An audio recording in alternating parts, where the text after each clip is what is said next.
Saudi আরবের এক অন্ধ হাফেজ, তাকে দেখে প্রশ্ন করা হলো, আল্লাহ তোমাকে চোখ দে নাই, তুমি না দেখে আল্লাহর এই কোরআন মুখস্থ করেছ, তুমি বলো আল্লাহ যদি তোমাকে চোখ দে তুমি সর্বপ্রথম কি দেখবে? অন্ধ হাফেজ বলল, আল্লাহ আমাকে চোখ দে নাই, আল্লাহ আমি চোখে দেখতে পারি না, আমাকে চোখে দেখার মতো সেই শক্তি আল্লাহ দে নাই। আমাকে যদি আল্লাহ চোখ ফিরিয়ে দে, আমি আল্লাহর কসম করে বলতে পারবো আমি আমার মাকে দেখবো না, আমার কলিজার টুকরো সন্তান আছে আমি সন্তানকে দেখবো না, আমার ভাই আছে, আমার বন্ধু আছে, আমার প্রিয় মানুষ আছে আমি তাদেরকে দেখবো না। আমি দেখবো যেই কোরআন আমি না দেখে মুখস্থ করেছি সেই কোরআন দেখবো, সেই কোরআনের আয়াতগুলো কত সুন্দর তার দিকে তাকাবো। আল্লাহু আকবার।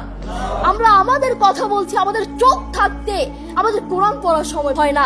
আপনি বলছেন আমি ব্যবসা করি সময় পাই না, কোরআন কোত্থেকে পড়বো? ব্যবসা করি, কোরআন পড়ার সময় পাই না। আমি দোকান করি, দোকানে অনেক কাজ থাকে।